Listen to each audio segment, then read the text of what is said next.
अब ये नायब सैनी का एक बयान है। दुष्यंत चौटाला को यही नहीं पता भी मैं कौन सी सीट जीतूंगा, पर मैं तो दुष्यंत चौटाला को जो करना चाहूंगा वही थोड़ा सा करड़ा हो जाता है, एक अच्छी जैसी सीट आ जा। ये तो बहुत मजाक उड़ा रहे हैं आपका, सुन लिया फिर से? चलिए मजाक तो चलिए खैर, आपने सुन लिया। ही कह रहे हैं कि मुझे नहीं पता दुष्यंत कौन एक भी जीतेगा कि नहीं, मैं चाहता हूँ थोड़ा सा भी तो कर रहा हो जाए। दुष्यंत की चिंता सैनी साहब को नहीं करनी चाहिए, सैनी साहब को खुद की चिंता करनी चाहिए। आपकी पार्टी का भी तो ये है दुष्यंत की 7 विधायक चले गए, 10 जीते और अब 3 जो बचे उसमें एक आप हैं, एक आपकी माँ नैना चौटाला हैं और एक तीसरे जुलाना के ढांडा साहब, तो 3 बच गए।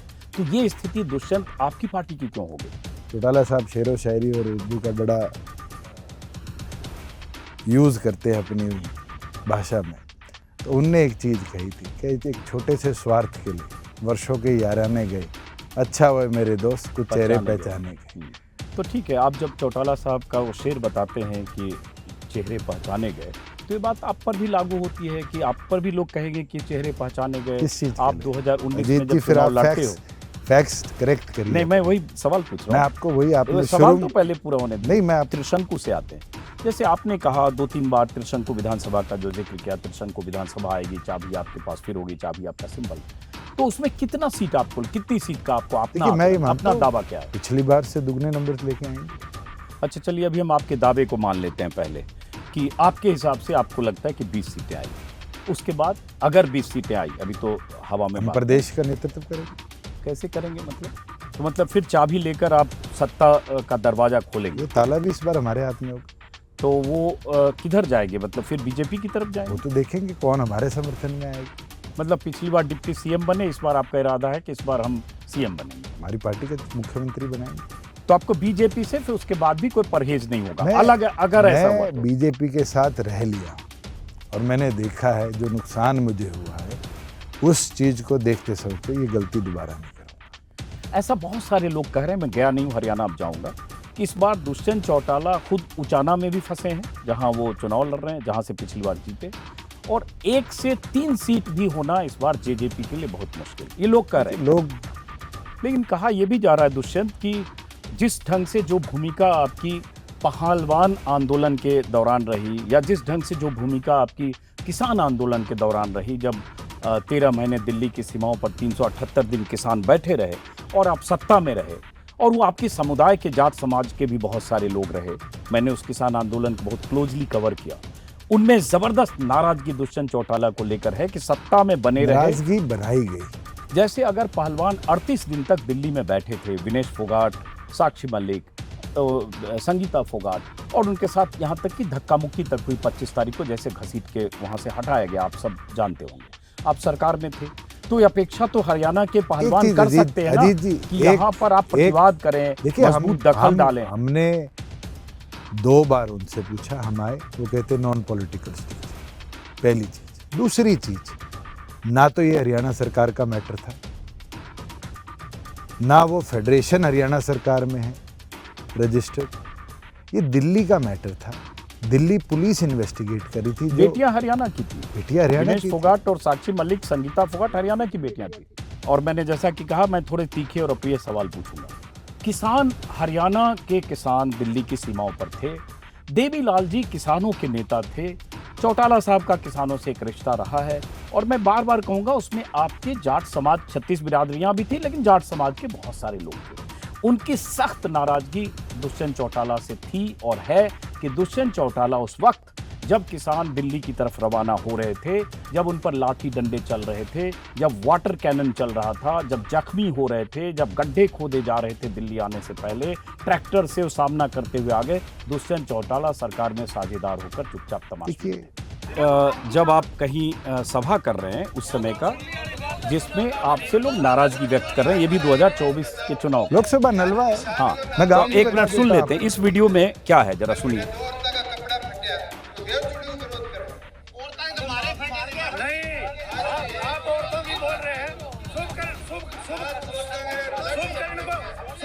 सामने से गोली मारी गई, आप बोले एक दिन नहीं, 750 किसान मेरे, आप गए, सुकर्ण को गोली मारी गई, आपने FIR की नहीं बोला। नहीं, पुलिस ने आप उप मुख्यमंत्री थे, आप उप मुख्यमंत्री थे, आपने एक शब्द बोला, आप उप मुख्यमंत्री थे, आपने ये- नहीं मारी आप ये कहाँ का है पहले ये बताइए, और क्या है मामला? यहाँ तो लोकसभा- किसान आपसे लोकसभा- नाराज होकर कह रहा इतनी है मेरी याददाश्त कि ठीक है। शुभकरण सिंह की गोली मैं मारी, बता देता हूँ ये आप कौन कहाँ है। थे? 13 महीने में 750 मर गए, आप कहाँ थे? आप मुख्यमंत्री थे, उप मुख्यमंत्री थे, अब आप बता दीजिए। तो लेकिन जब किसान बैठे हैं जिनको गुंडे, मवाली, पाकिस्तानी, खालिस्तानी, क्या मैंने कहा? नहीं मैं आपसे अरे सवाल- कंगना सुन रनौत तो लीजिए। रेप नहीं, के आपकी- ऊपर कुछ आप- कह जिस देती है, सरकार में आप- उसमें मेरा क्या लेना नहीं, देना? जिस सरकार में आप साझेदार थे उसमें जेपी उस- दलाल कृषि मंत्री थे, वो भी उन किसानों को देशद्रोही क्या चीनी उन्हें पाकिस्तानी माफी नहीं बता मांगी 2 दिन बाद? रहे। जब 200 किसान मर जब गए, पी- आप कहते हैं आपने स्टैंड लिया। स्टैंड तो ये लेते ना कि जब वहां किसानों पर लठ बरस रहे थे, जब वो अत्याचार के शिकार हो रहे थे, जब 700 किसान मारे गए, शहीद हो गए, खुदकुशियां की, मैंने उनकी सुसाइड लेटर पढ़े हैं, जब किसान फंदे लगाकर मर गए, तब आप कहते कि इस सरकार के साझेदार नहीं हो सकते, बीजेपी की सरकार है और आप सरकार को चाहती तो डिस्टेबलाइज कर, आज मतलब शिवसेना आपको लगा कि आज शिवसेना टूटी, आज एनसीपी टूटी, क्या जेजेपी नहीं टूट जाती? जेजेपी का तो सिंबल लेके भाग जाते।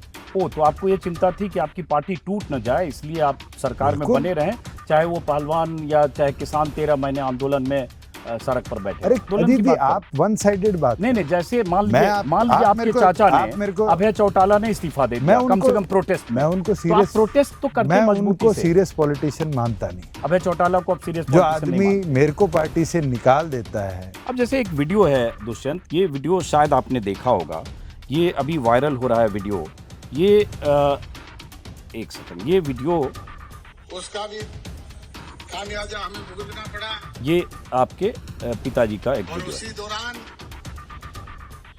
किसान आंदोलन जैसी बीमारी भी आपके बीच में चली, उसका भी खामियाजा हमें भुगतना पड़ा।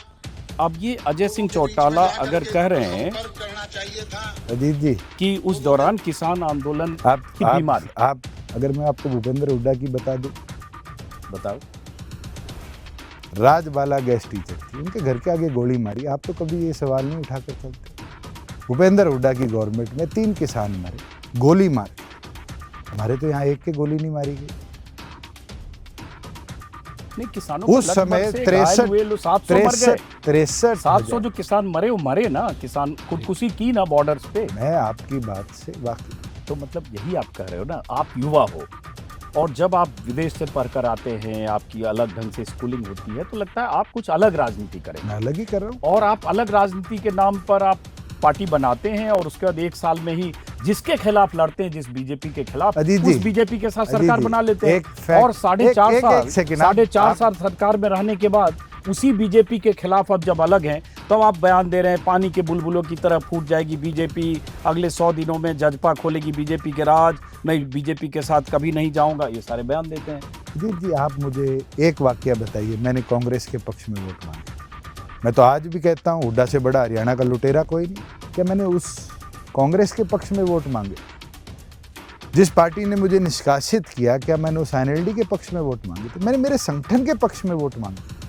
लेकिन बीजेपी के खिलाफ मांगे ना, अरे सारों के खिलाफ मांगे। आपने कहा ना कि अब की बार बीजेपी जमना पार, कराई तो सरी, कहाँ पर आई? 75 से 40 पे ला दिया। और लेकिन जिसको जमना पार, जिस बीजेपी को कराना चाहते थे, उसके साझेदार बन के आप डिप्टी सीएम बन गए। साझेदार बन के हमने उसकी अपनी सरकार बल्कि बीजेपी की बनाई आपने अरे दुष्यंत। साझेदार बन के अजीत जी, लेकिन आप पर भी दुष्यंत आरोप लगते हैं, जैसे आपके पास विभाग थे रेवेन्यू, पीडब्ल्यूडी, आबकारी, aviation, commerce and industry, food, civil supply समेत 10 से ज्यादा 10 विधायक आपके थे, आप समेत, और 10 मंत्रालय या 11 आपके पास थे। उसमें ज्यादातर मलाईदार मंत्रालय थे। तो आरोप लगा कि आपके मंत्रालयों में, आपके सरकार में रहते हजारों करोड़ का घोटाला हुआ, घपला हुआ, और कई तरह के घोटाले का लोग जिक्र करते हैं। शराब घोटाला, सड़क घोटाला, रजिस्ट्री घोटाला, धान घोटाला। अरे आप फैक्ट तो हिसार एयरपोर्ट बताइए, का घोटाला। बताइए। आता हूं अभी। आप फैक्ट बताइए, किसी में एक में नंबर बताइए।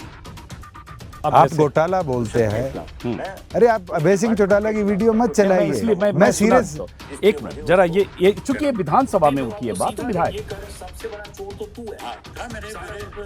प्रदेश लूट कर खा गया तू। हाँ तो लूट के खाए ये प्रदेश, शराब घोटाला। नहीं, सुन लीजिए, आपके चाचा हैं अरे मेरे चाचा, मैं इनको सीरियस मानता ही नहीं हूँ। लेकिन सुन तो लीजिए, आप मेरे को आंकड़े तो बताइए। ये सुन तो लीजिए क्या है। दान घोटाला हुआ है। तो फिर आपके चाचा अभय चौटाला ये क्यों कह रहे हैं कि दुष्यंत चौटाला की फाइल बीजेपी के पास रखी है? अरे तो क्या और सारी कागजें अजीत वहाँ जी, रखी है, आप- किसी भी दिन जेल चला जाएगा चुनाव आप के बाद। कागज खोलते हो, दुष्यंत ने बीजेपी के खिलाफ ये कहा, दुष्यंत ने बुलबुला कहा, दुष्यंत ने कटी पतंग कहा। हाँ, कटी पतंग की कहा आपने वैसे। अरे मैं डरा हुआ हूँ तो मैं क्या बोलूंगा? उनका रिकॉर्ड तो निकालिए अभय सिंह का। नहीं, अभय चौटाला पर आपके क्या आरोप हैं जो आप कह रहे मैं हैं? तो उनको सीरियस पॉलिटिशियन मानता ही नहीं। अभय चौटाला इतनी बार विधायक रहे, अपनी पार्टी के वो मुखिया हैं। पार्टी का सत्यानाश भी करनी है वही है। INLD का आपको लगता है सत्यानाश अभय चौटाला ने किया? बिल्कुल किया है।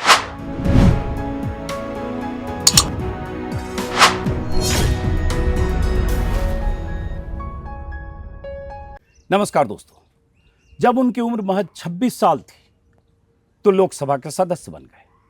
लिम्का बुक ऑफ रिकॉर्ड में उनका नाम दर्ज हो गया। और जब उनकी उम्र महज 30 साल थी तो अपने दादा और परदादा की पार्टी से बगावत करके अलग पार्टी बना ली। और जब उनकी उम्र महज 31 साल थी तो अपने सूबे की 10 सीटें जीतकर बीजेपी की साझा सरकार में डिप्टी सीएम बन गए। उसी सरकार में हिस्सेदार बन गए, उसी पार्टी की सरकार में हिस्सेदार बन गए जिस पार्टी के खिलाफ चुनाव लड़े थे।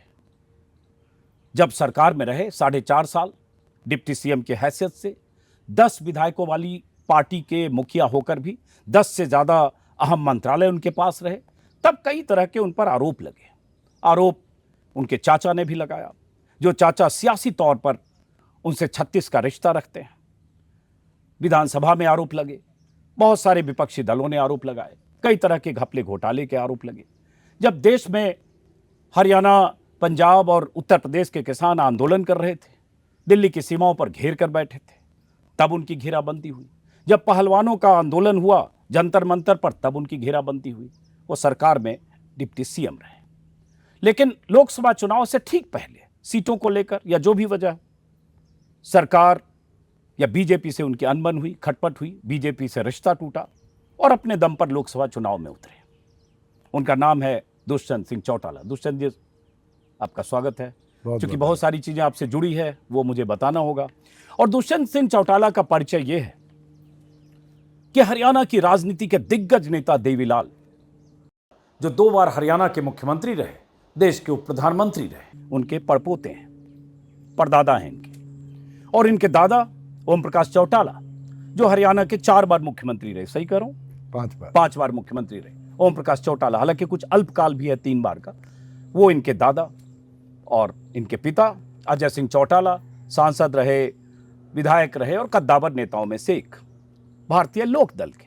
लेकिन अब इनकी पार्टी है जेजेपी, जो शुरू में मैंने जिक्र किया। इनके एक चाचा हैं अभय सिंह चौटाला, उनकी पार्टी है इंडियन लोक दल। चाचा भतीजे में 36 का रिश्ता है। मैं कहूं, अगर मुहावरे का इस्तेमाल करूं तो सियासी तौर पर एक दूसरे को फूटी आंखों नहीं सुहाते। यह राजनीति है। उस राजनीति में चाचा अपने भतीजे को गद्दार कहता है, भतीजा चाचा पर उनकी सियासत, उनकी विरासत को लेकर भतीजा भी आरोप लगाता है। अब जब हरियाणा में विधानसभा चुनाव है, पाले खिंचे हैं, कांग्रेस और बीजेपी के मुकाबले के बीच चाचा भतीजा की पार्टी भी है, तो दुष्यंत से बहुत सारे सवाल होंगे। सवाल इसलिए, बहुत कम वक्त में 2018 में पार्टी बनाना, 2019 में 10 सीटें जीतकर साझा सरकार में डिप्टी सीएम बनना, 4.5 साल तक डिप्टी सीएम रहना और उसके बाद 2019 के चुनाव में बहुत बुरी तरह से शिकस्त खाना, लेकिन फिर से विधानसभा चुनाव में पूरी ताकत से उतरने का दावा। दुष्यंत सिंह चौटाला की पार्टी का जो सिंबल है चाबी है। बिल्कुल। तो शुरुआत दुष्यंत हम चाबी से करते हैं। हालांकि एक परिचय ये भी है, बहुत सारे नेता पुत्र हैं जिन्होंने अच्छी पढ़ाई लिखाई की, बहुत सारे ऐसे हैं जिन्होंने पढ़ाई लिखाई नहीं की। दुष्यंत की पढ़ाई लिखाई शिमला, हिमाचल के चर्चित लॉरेंस स्कूल में हुई। विदेश में इन्होंने फिर मैनेजमेंट किया, MBA किया और फिर उसके बाद इन्होंने लॉ भी किया, नेशनल लॉ यूनिवर्सिटी दिल्ली से। तो ये तो इनका एकेडमिक करियर है। तो दुष्यंत, चूंकि चाबी का जिक्र हुआ, चाबी आपका सिंबल है। आपका एक बयान देखा मैंने, अभी आपने 5 तारीख को उचाना जो सीट है जिंद जिले की, जहां से विधायक हैं दुष्यंत, अभी वहाँ से नॉमिनेशन के बाद, नामांकन के बाद आपने एक बयान दिया है कि त्रिशंकु विधानसभा बनेगी और आपकी चाबी से ही ताला खुलेगा, ऐसा बोला आपने? बिल्कुल, और पिछली बार भी यही हुआ था हम्म। जब प्रदेश की जनमत ने हमें 10 विधायक चुनकर दिए, और उस समय भी प्रदेश की विधानसभा का ताला जननायक जनता पार्टी की चाबी ने खोला था। तो इस बार भी आपको लगता है कि ताले की चाबी आपके पास होगी? बिल्कुल है, और जिस तरह की परिस्थितियां बन रही है और जिस तरह से कांग्रेस अपने कैंडिडेट फाइनल नहीं कर पा रही, बीजेपी में बगावत इस लेवल पर पहुंच चुकी है कि आज 4 पूर्व मंत्रियों ने, अनेक पूर्व विधायकों ने, कई उनके संगठन के पदाधिकारियों ने, 2-3 प्रकोष्ठों के प्रदेश अध्यक्षों ने इस्तीफे दिए हैं 2 दिन के अंदर अंदर। ये दर्शाता है कि जनमत जो है वो त्रिशंकु आएगा और उसके अंदर जननायक जनता पार्टी और हमारे अलायंस का एक बड़ा अहम रोल रहेगा। उस पर हम आगे आते हैं, त्रिशंकु क्यों आएगा, ऐसा क्यों लगता है। लेकिन जब आप जैसे बीजेपी के में बगावत की बात करो दुष्यंत, तो एक सच तो ये भी है कि 10 विधायक आपके साथ जीते 2019 में, 10 में से 7 चले गए, सबका नाम है हमारे पास। जो 10 में से 7 विधायक चले गए, नरवाना के रामनिवास, उकलाना के धानुक, टोहाना के देवेंद्र बबली, शाहबाद के राम करण काला, नारनौद के राजकुमार गौतम, बरवाला के जोगी सिंह सियार, ये आपके वो विधायक हैं जो आपके साथ जीते, सरकार में भी साझेदार रहे। 10 में से 7 चले गए। मगर क्या आखिरी दिन तक, जब तक कोड ऑफ कंडक्ट नहीं लगा, किसी एक ने इस्तीफा दिया पार्टी से? सब पहले ही छोड़ के चले गए। और पार्टी से तो इस्तीफा नहीं दिया। पार्टी से तो इस्तीफा जब दिया जब विधानसभा का इलेक्शन डिक्लेयर हो गया। 5 साल हमने मजबूती से प्रदेश के हित में कदम उठाए, और मैं ये मानता हूँ जब चुनाव आते हैं तो अच्छे अच्छे नेता चुनाव लड़ने की इच्छा में दूसरी पार्टियों में जाते हैं। और इसका कोई एक उदाहरण नहीं है, आप तो बहुत लंबे समय से राजनीति कवर कर रहे हैं।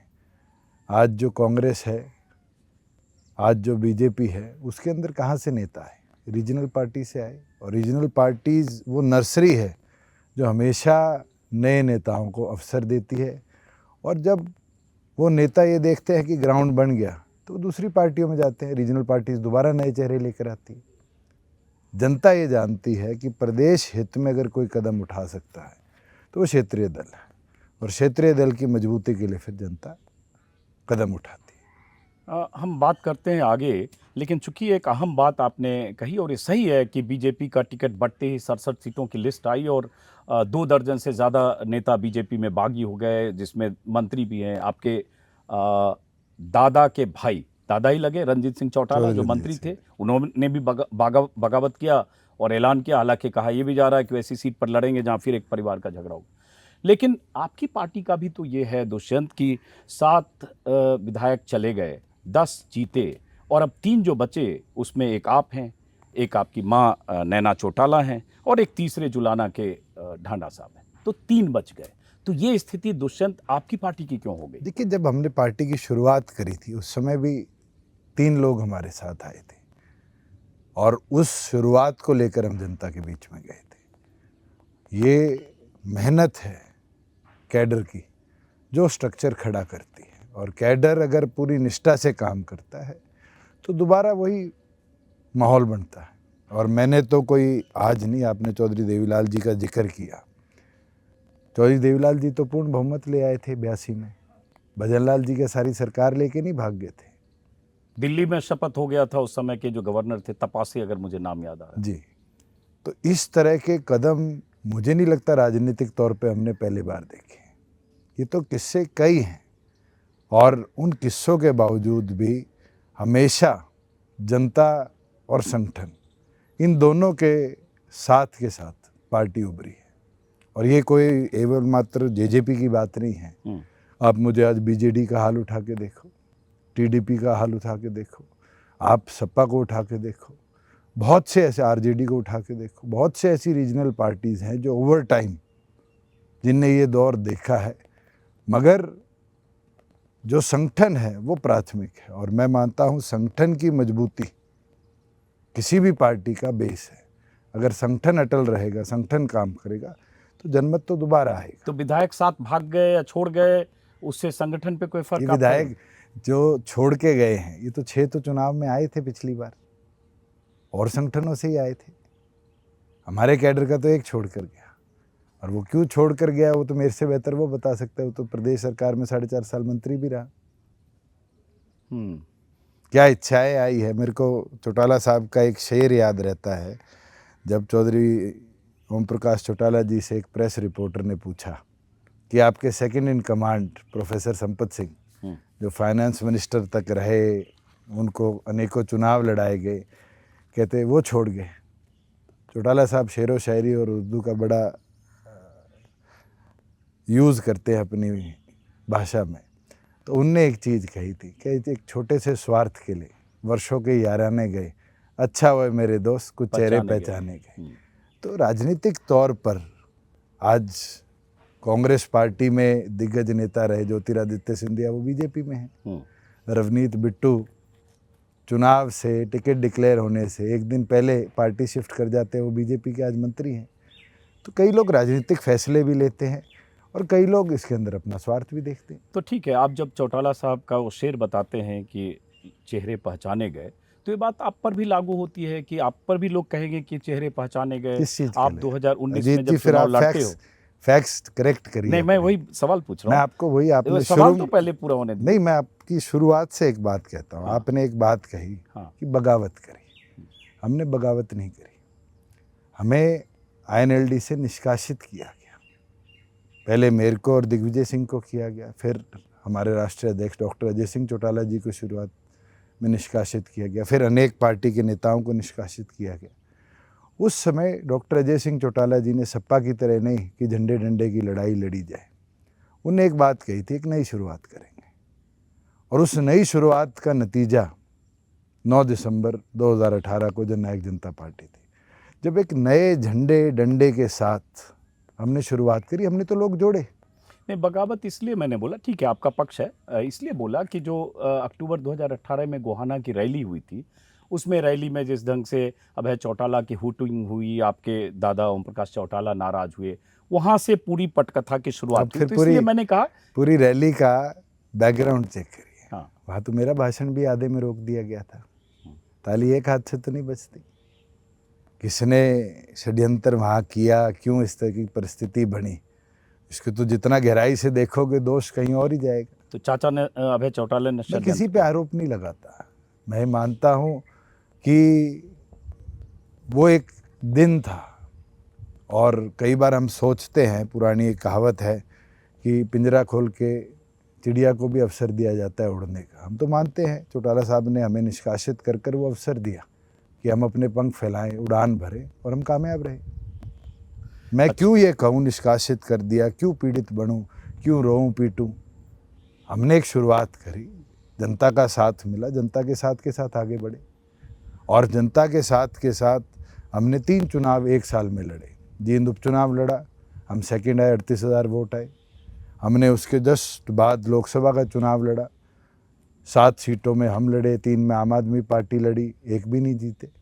और उसके बाद फिर विधानसभा का चुनाव लड़ा, 90 कैंडिडेट उतारे, 3 कैंडिडेट्स ने अपना विड्रॉ कर लिया फॉर्म। और उसके बाद जैसे ही चुनाव का माहौल बनने लगा, हमने लास्ट के 10 दिनों में जो मेहनत करी, उसमें हमारे 10 विधायक भी जीते।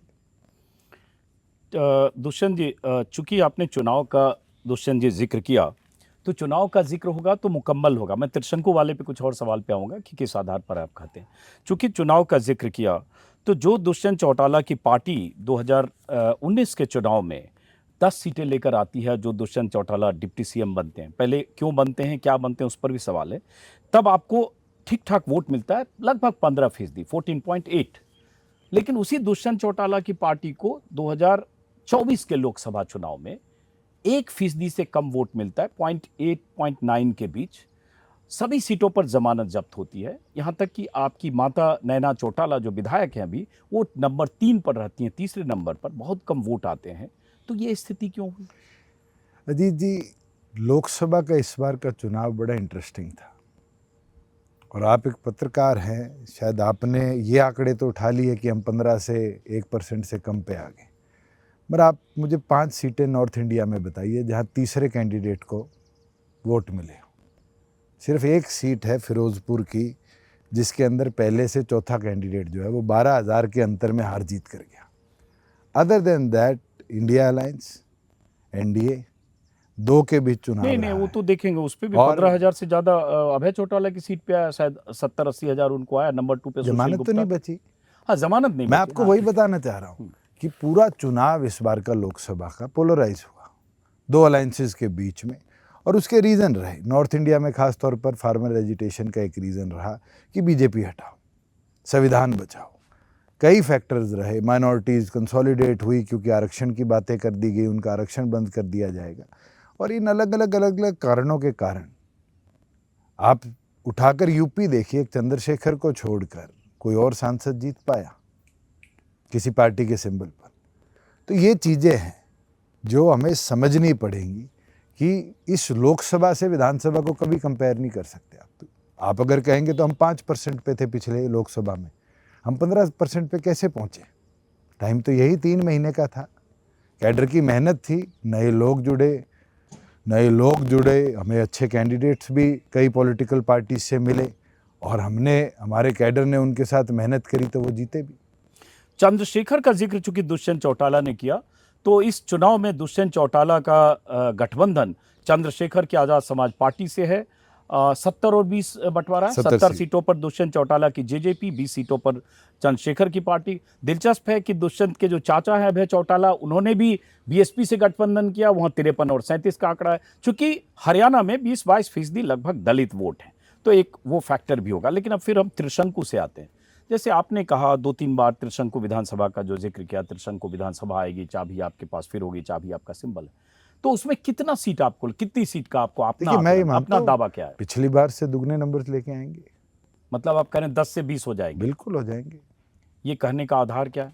आज मैं प्रदेश के अलग अलग जिलों की बात करूं तो वहाँ पर पिछली बार 2 पार्टियों के बीच में चुनाव रहा। आज हमारे पास मजबूत साथी हैं, हमने 19 कैंडिडेट उतारे हैं, और मुझे लगता है कि भीम आर्मी की जो टीम है उनका जहाँ सहयोग हमें मिलेगा, जहाँ हम पिछली बार एक सीट पर 1300 वोटों से रह गए थे, एक सीट पर हम 3000 वोटों से रह गए थे, एक सीट पर 4500 वोटों से रह गए थे। नॉमिनल मार्जिन्स थे, और इन मार्जिन्स को हम बड़ी मजबूती से कवर कर पाएंगे इस बार, और उन सीटों पर विजय होंगे तो हमारे नंबर्स बढ़ेंगे। अच्छा, चलिए अभी हम आपके दावे को मान लेते हैं पहले, कि आपके हिसाब से आपको लगता है कि 20 सीटें आएगी। उसके बाद अगर 20 सीटें आई, अभी तो हवा में हम बात प्रदेश का नेतृत्व करेंगे।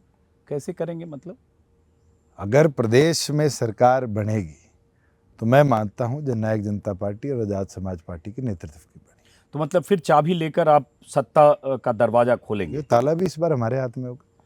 तो वो किधर जाएंगे? मतलब फिर बीजेपी की तरफ वो जाएंगे? तो देखेंगे कौन हमारे समर्थन में आएगा।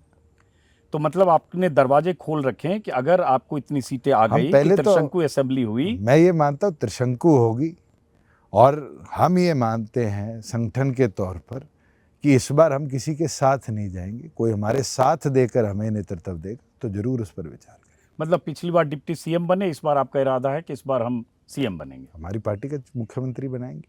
तो आप ही अगर ऐसा हुआ, मैं अगर बार बार तो बोल रहा देखिए, संगठनिक फैसला है। संगठन ने पिछली बार मेरे को नेतृत्व दिया लीड करने का, तो मैं बना। तो आपको बीजेपी से फिर उसके बाद भी कोई परहेज नहीं होगा अलग, अगर ऐसा हुआ तो? बीजेपी के साथ रह लिया हूं, और मैंने देखा है जो नुकसान मुझे हुआ है, उस चीज को देखते समझते ये गलती दोबारा नहीं करूंगा। तो आप कह रहे हैं कि बीजेपी के साथ रह लिया, गलती दोबारा नहीं करेंगे।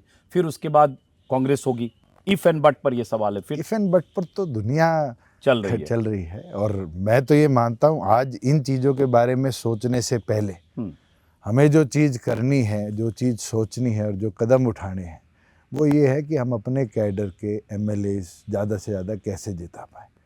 और हवा पलटते हुए समय नहीं लगता। बहुत चेंजेस हमने पिछली लोकसभा के बाद देखे हैं कि दिल्ली में 7 की 7 बीजेपी जीती थी, और फिर बीजेपी 8 विधायकों तक सीमित रहेगी। रीजनलिज्म के ऊपर जब बात आती है, स्टेट हुड की जब बात आती है, स्टेट सब्जेक्ट्स की जब बात आती है, लोगों का वोटिंग पैटर्न हमेशा अलग रहा है। मैं थोड़े अप्रिय सवाल आपसे पूछ रहा हूँ। जैसे आप बोल रहे हैं कि आपके हिसाब से पिछली बार से डबल, मतलब 20 सीटें आएगी। ऐसा बहुत सारे लोग कह रहे हैं, मैं गया नहीं हूँ हरियाणा, अब जाऊँगा, कि इस बार दुष्यंत चौटाला खुद उचाना में भी फंसे हैं, जहां वो चुनाव लड़ रहे हैं, जहां से पिछली बार जीते, और 1 से 3 सीट भी होना इस बार जेजेपी के लिए बहुत मुश्किल, ये लोग कह रहे हैं। लोग कुछ भी कहें, आप पिछली बार के एग्जिट पोल्स, पिछली बार के चर्चाएं उठाकर देखेंगे तो एक न्यूज़ चैनल को छोड़कर किसी ने हमारा खाता भी नहीं खोला था। और जैसे जैसे चुनाव अंतिम मोड़ पर आया, माहौल ऐसा बना कि हम प्रदेश के अंदर 10 सीटें जीत गए। अभी तो बहुत अर्ली है, 12 तक नॉमिनेशंस हैं, अभी तो पार्टियों के कैंडिडेट्स नहीं आए। जैसे जैसे कैंडिडेट्स आएंगे वैसे वैसे माहौल परिवर्तित होता है, बगावतें शुरू होंगी, कौन कौन सी पार्टी में जाएगा, कौन किसका साथ देगा, कौन साथ खड़ा होकर कुछ बागियों की लिस्ट आपके पास आएगी, आप भी इंतजार करोगे कि Why किसी not? बागी को टिकट दे दें? क्यों नहीं? तो कहा यह जा रहा है जहां मेरे पास विनेबिलिटी बढ़ेगी, मैं क्यों ना वो रिस्क लूं? तो क्या राहुल कसवा हाँ, सुबह टिकट कटी, ऐतिहासिक एग्जाम्पल, सुबह टिकट कटी, अगले दिन सुबह जाकर कांग्रेस ज्वाइन करते, सांसद बनता है। बहुत से राजनीतिक लोग फैसला लेते हैं अंतिम दिन। तो दुष्यंत चौटाला और वही इनके चाचा अभय चौटाला, ये लोग इंतजार कर रहे हैं कि 10-11 तक दोनों तरफ से बागी आए। आप हमारा नाम ले लेते हैं, आज कांग्रेस की लिस्ट में 28 पुराने विधायक हैं, 4 में से एक इंडिपेंडेंट विधायक, एक हमारा विधायक है।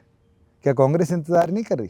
हर पार्टी करती क्या है, बीजेपी इंतजार नहीं कर रही? लेकिन वो तो अपनी लंबी लिस्ट जारी कर चुकी बीजेपी 67। चलिए, बीजेपी कर चुकी और बीजेपी ने बगावत के तेवर भी देख लिए।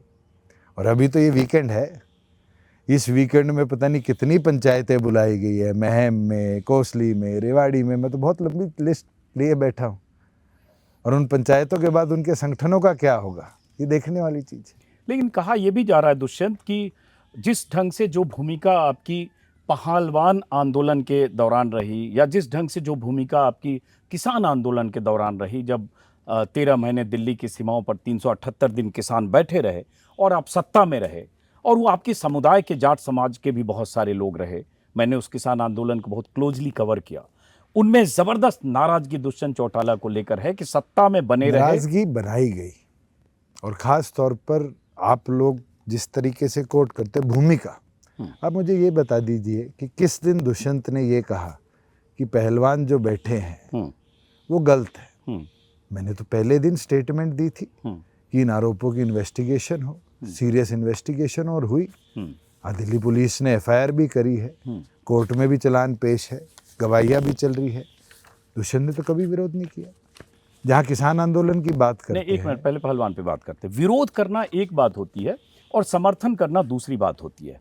जैसे अगर पहलवान 38 दिन तक दिल्ली में बैठे थे, विनेश फोगाट, साक्षी मलिक, संगीता फोगाट, और उनके साथ यहाँ तक कि धक्का मुक्की तक हुई 25 तारीख को, जैसे घसीट के वहाँ से हटाया गया, आप सब जानते होंगे, आप सरकार में थे, तो ये अपेक्षा तो हरियाणा के पहलवान कर सकते हैं ना कि यहाँ पर आप प्रतिवाद करें, मजबूत दखल डालें। हमने 2 बार उनसे पूछा, हम आए, वो कहते नॉन पॉलिटिकल स्टेज है, पहली चीज। दूसरी चीज, ना तो ये हरियाणा सरकार का मैटर था,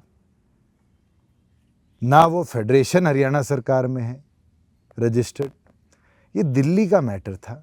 दिल्ली पुलिस इन्वेस्टिगेट करी थी। बेटियां हरियाणा की थी, बेटियां हरियाणा की, फोगाट और साक्षी मलिक, संगीता फोगाट हरियाणा की बेटियां थी। उस आंदोलन में यूपी की भी बेटियां थी, उसके अंदर महाराष्ट्र की भी बेटियां थी, कोई एक प्रदेश से तो लड़कियां नहीं थी। आप बात करते किसान आंदोलन और पहलवान आंदोलन की, उस दौरान क्या हमने ये कहा है कि इनकी जो मांग है नाजायज़ है? क्या हमने ये कहा है कि उसकी इन्वेस्टिगेशन नहीं होनी चाहिए? तथकथित आरोप हैं। मैंने हमेशा प्रेस के साथियों ने भी पूछा, पब्लिक के अंदर भी हमेशा एक चीज़ कही कि सीरियस आरोप है, इनकी इन्वेस्टिगेशन होनी चाहिए और दिल्ली पुलिस इसकी इन्वेस्टिगेशन करे।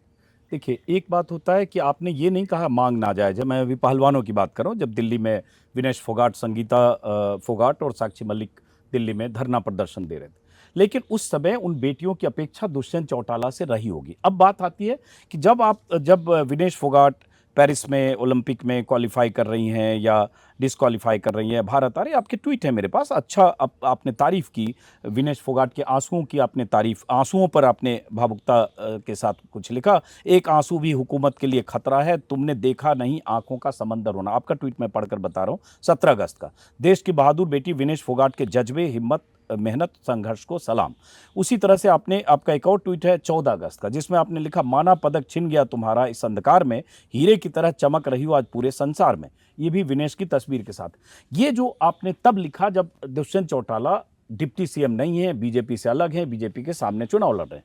इसी तरह से उस समय अगर आपने एक तेवर दिखाया होता उन पहलवानों के साथ खड़े होकर, उनके साथ हुई नाइंसाफियों के अजीत जी, खिलाफ खड़े होकर, अजीत जी, एक चीज है, ये सवाल उठ रहा है, मैं इसलिए पूछ रहा एक हूं। चीज है जहां पॉलिटिकल इन्वॉल्वमेंट है, एक चीज है जहां हमारे देश के एक पहलवान के बॉडी वेट की वजह से उसकी डिस्क्वालिफिकेशन हुई, जो कि ओलंपिक कमेटी ने कई बार रिव्यू भी करी और उस पर लास्ट में फैसला भी दिया। देश को पता है, हर आदमी को पता है, और एक बार नहीं हुआ, शायद ओलंपिक में भी ये तीसरी बार हुआ है, अलग अलग खेलों में हुआ है, ये रूल्स है। दूसरी चीज है कि वहाँ पर एक एलिगेशन बीजेपी के एक सांसद के विरुद्ध में थे। क्या मेरी ये स्टेटमेंट है कि बीजेपी का सांसद निर्दोष था? क्या मेरी कभी ये स्टेटमेंट है कि बीजेपी के सांसद ने ये काम नहीं किया? मैंने हमेशा कहा है कि इस चीज को इंक्वायर करना चाहिए। क्या आपने लिखा कि बीजेपी सांसद के खिलाफ सख्त कार्रवाई होनी चाहिए? क्या आपने लिखा? आप वीडियो उठाकर देख लीजिए प्रेस कॉन्फ्रेंस की।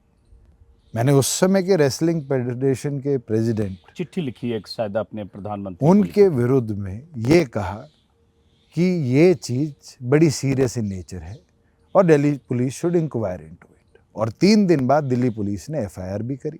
नहीं, एफआईआर तो इसलिए कि वो लोग सुप्रीम कोर्ट गए, सुप्रीम कोर्ट से फटकार लगी, तब एफआईआर हुई। फैक्ट उसका यही है। मेरे को याद है जब मैंने कहा था उसके तीसरे दिन एफआईआर हुई थी। हाँ, लेकिन जिस दिन सुप्रीम कोर्ट ने कहा उसके 24 घंटे के भीतर एफआईआर हुई। फैक्ट कोर्ट के थ्रू ऑर्डर आया है, दिल्ली पुलिस ने करी तो है। हाँ, एफआईआर की। तो एक पहलवानों का। दूसरा मुद्दा है किसानों से जुड़ा हुआ, और मैंने जैसा कि कहा मैं थोड़े तीखे और अप्रिय सवाल पूछूंगा। किसान, हरियाणा के किसान दिल्ली की सीमाओं पर थे। देवीलाल जी किसानों के नेता थे। चौटाला साहब का किसानों से एक रिश्ता रहा है, और मैं बार बार कहूँगा उसमें आपके जाट समाज, 36 बिरादरियाँ भी थी, लेकिन जाट समाज के बहुत सारे लोग थे। उनकी सख्त नाराजगी दुष्यंत चौटाला से थी और है कि दुष्यंत चौटाला उस वक्त जब किसान दिल्ली की तरफ रवाना हो रहे थे, जब उन पर लाठी डंडे चल रहे थे, जब वाटर कैनन चल रहा था, जब जख्मी हो रहे थे, जब गड्ढे खोदे जा रहे थे दिल्ली आने से पहले, ट्रैक्टर से सामना करते हुए आगे दुष्यंत चौटाला सरकार में साझेदार होकर चुपचाप तमाशा। देखिए, 3 कृषि कानून थे और तीनों कृषि कानून सेंटर का सब्जेक्ट है, स्टेट का नहीं है। जब सेंटर से लड़ाई थी, ना तो मेरा कोई सांसद लोकसभा या राज्यसभा में था, प्रदेश सरकार के अंदर रहते हुए क्या मैंने कदम नहीं उठाए?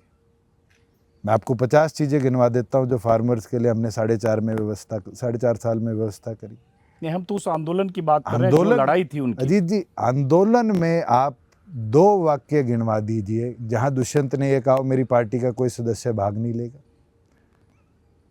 जब मेरे खेत से भी उगाई हुई, क्या मैंने अपने खेत के अंदर जो हमारे गांव का हिस्सा बना वो हिस्सा नहीं दिया? नहीं, आपने कहा कि आपकी पार्टी से कोई भाग नहीं लेगा, ऐसा नहीं कहा, लेकिन क्या आपके 10 एमएलए जिसमें मंत्री भी थे 3-4, क्या कोई गए वहाँ पहलवानों को सपोर्ट करने? क्या आपने पहलवानों को, पहलवानों के स्टेज पे माफ करिए, किसानों की बात, चार बार दिग्विजय सिंह की चर्चा, किसानों की बात करो, या फार्मर्स की भी बात हुई। अजीत जी, एक चीज समझने देखने वाली है कि कानून बनाए किसने, कानून के विरुद्ध लड़ाई जो हुई, उस लड़ाई के अंदर क्या आपने कभी ये सुना हो कि दुष्यंत ने ये बोला है कि हम इसका समर्थन करते हैं कानूनों का? मैंने ऑफिशियल स्टेटमेंट है जनवरी की, 26 जनवरी से पहले की एक प्रेस कॉन्फ्रेंस चंडीगढ़ में कही, और उसमें कहा कि एमएसपी पर अगर प्रदेश में आंच आती है, I will resign the same day. 4.5 साल हरियाणा प्रदेश का मैं उप मुख्यमंत्री रहा। 4.5 साल के अंदर हरियाणा प्रदेश के फार्मर्स की हमने 14 क्रॉप्स एमएसपी पर खरीदी, और एमएसपी पर खरीदी नहीं, हमने इंश्योर किया कि उस एमएसपी को हम बढ़ाएं क्रॉप्स के अंदर। भावांतर भरपाई परियोजना के तहत हमने प्रदेश के अंदर 19 क्रॉप्स में, जैसे टमाटर है, टमाटर 6 रुपये मार्केट रेट, अगर 6 रुपये से वो 2.5 रुपये मिलता था तो हम 4.5 3.5 रुपया बैलेंस करके स्टेट शेयर देते थे कि एटलीस्ट फार्मर जो मेहनत कर रहा है उसको मिनिमम वो पैसा मिले। हमने कदम उठाए हैं, मगर इनकी बातें कोई नहीं करता। नहीं, इसलिए क्योंकि वो बड़ी लड़ाई थी। 13 महीने दुष्यंत बहुत मामूली बात नहीं होता। सर्दी, जाड़ा, गर्मी, सड़क पर, टेंट के भीतर, ट्रैक्टर पर बैठे हैं और वो तरह तरह के विरोध का सामना भी कर रहे हैं। वहाँ गालियाँ भी पड़ रही है। क्या गालियाँ मेरे को नहीं पड़ी? नहीं, आपको मेरे को नहीं आपको पड़ी। नहीं करो, मतलब किसानों को। मैं आपको वही बोल रहा हूँ। हाँ। क्या गालियाँ मेरे को नहीं पड़ी? मेरे को भी लोगों ने गालियाँ दी है। नहीं, आप तो मगर पॉलिटिकल मैंने पर्सन है। आप अरे जनता से पॉलिटिकल चुनकर आते हैं, पर्सन तो पर्सन है, लेकिन आप चुनकर अजीत आते जी, हैं तो आप प्रेस के आदमी है तो आपकी आलोचना नहीं कोई कर सकता। मैं पॉलिटिकल हो तो मेरी कर सकता। बिल्कुल कर सकता, आप मेरी अभी भी कर सकते हैं। स्टेटमेंट ही बड़ी ऑक्सीमोरन टाइप है। नहीं, मैं ये कह रहा हूँ कि आप पॉलिटिशियन हैं तो पॉलिटिशियन की आलोचना होती है, इसलिए मैं उस तरह से बोलूं। लेकिन जब किसान बैठे हैं जिनको गुंडे, मवाली, पाकिस्तानी, खालिस्तानी, क्या मैंने कहा? नहीं, मैं आपसे अरे सवाल कंगना रनौत लीजिए। रेप नहीं, के आपकी- ऊपर कुछ आप- कह जिस देती है, सरकार में आप- उसमें मेरा क्या लेना नहीं, देना? जिस सरकार में आप साझेदार थे उसमें जेपी दलाल कृषि मंत्री थे, वो भी उन किसानों को देशद्रोही क्या चीनी उन्होंने पाकिस्तानी माफी नहीं बता मांगी रहे 2 दिन बाद? थे। जब 200 किसान मर जब गए, पिपली के अंदर लाठी पहली बरसी, क्या 24 घंटे में एसपी का ट्रांसफर नहीं हुआ? आप फैक्ट्स लाते हैं आधे। नहीं, मैं आप पूरे फैक्ट्स लाइए। आप उसको कंप्लीट करते जाइए। उसी जेपी क्या दलाल हमारे ने एक आईएएस ने करनाल के अंदर ये नहीं कहा कि गोली मार देना कोई आए, और उसके खिलाफ चीफ सेक्रेटरी की आज भी इंक्वायरी चल रही है? क्यों? मैंने स्टैंड लिया। फार्मर्स हमारी बैकबोन है, हमने उसको स्ट्रेंथन किया है। आज के फैक्ट ये हैं कि प्रदेश के अंदर किसान 2-2 रात मंडी में सोया करता था मेरे आने से पहले, आज उसकी 2 घंटे में फसल खरीदी जाती है। आज उसकी पेमेंट आड़ती के पास पेंडिंग नहीं रहती कि 2 महीने 3 महीने में पैसा आए, 2 दिन में उसके खाते में पैसा आता है। ये कदम किसने उठाए? आप कहते हैं आपने स्टैंड लिया। स्टैंड तो ये लेते ना कि जब वहाँ किसानों पर लठ बरस रहे थे, जब वो अत्याचार के शिकार हो रहे थे, जब 700 किसान मारे गए, शहीद हो गए, खुदकुशियाँ की, मैंने उनकी सुसाइड लेटर पढ़े हैं जब किसान फंदे लगाकर मर गए, तब आप कहते कि इस सरकार के साझेदार नहीं हो सकते, बीजेपी की सरकार है, और आप सरकार को चाहते तो डिस्टेबलाइज करते या प्रेशर करते। डिस्टेबलाइज कर नहीं सकता था जी। आप फैक्चुअल चीज देखिए। वही आज पूछना चाहता हूँ। मैं सरकार का हिस्सा नहीं रहा लोकसभा से पहले। क्या सैनी साहब मुख्यमंत्री मैं बनकर, उस समय की बात कर रहे हैं जब 21 का मैं उस समय के आंकड़ों के तो आप उस समय के आंकड़े और आज के आंकड़े बता देता हूं। आपने शुरुआत करी, आपके 7 विधायक भाग गए। क्या मेरा संगठन तोड़ के ना ले जाते? आज 7 गए हैं ना, ये 7 तो उस दिन भी भाग जाते। क्या जो हमने वादे जनता से करे, 50% महिलाओं को पंचायती राज में हिस्सेदारी देने का, बुढ़ापा पेंशन 3000 पहुंचाई हमने, प्रदेश के अंदर 75% युवाओं को कानून रोजगार का दिलवाने का प्रदेश की नौकरियों में, क्या मैं मेरे वादे फुलफिल कर सकता? आज तो मतलब आपको लगा कि शिवसेना टूटी, आज एनसीपी टूटी, क्या जेजेपी नहीं टूट जाती? जेजेपी का तो सिंबल लेके भाग जाते। तो आपको ये चिंता थी कि आपकी पार्टी टूट न जाए, इसलिए आप सरकार में बने रहें, चाहे वो पहलवान या चाहे किसान 13 महीने आंदोलन में सड़क पर बैठे। अरे क्या मैंने किसानों के लिए कदम नहीं उठाए? नहीं, मैं आंदोलन अजीत जी, आप वन साइडेड बात नहीं, जैसे मान लीजिए आपके मेरे को, चाचा आप ने, मेरे को, अभय चौटाला ने इस्तीफा दे दिया, कम से कम प्रोटेस्ट में। मैं उनको सीरियस, तो आप प्रोटेस्ट तो करते मैं मजबूती उनको से। सीरियस पॉलिटिशियन मानता नहीं। अभय चौटाला को आप सीरियस जो आदमी मेरे को पार्टी से निकाल देता है और वो कहता है मैंने पार्टी से गद्दारी करी, मैंने पार्टी छोड़ी, वो बार-बार बोलते हैं कि गद्दार हैं। अरे मैं पार्टी से निकाला गया हूं, मैं गद्दार कैसे हूं? निष्कासित मेरा को करना पड़ा उन्हें, किस बात पे? आज ये कहते हैं हमने पार्टी छोड़ी, पार्टी तोड़ी। अरे हम पार्टी से निकले हैं। वो आदमी तो ये भी कह देते हैं कि हमने पता नहीं क्या क्या स्कैम्स कर दिए। किसी एक के तथ्य वो ला पाए, फैक्चुअली कभी बता पाए क्या किया?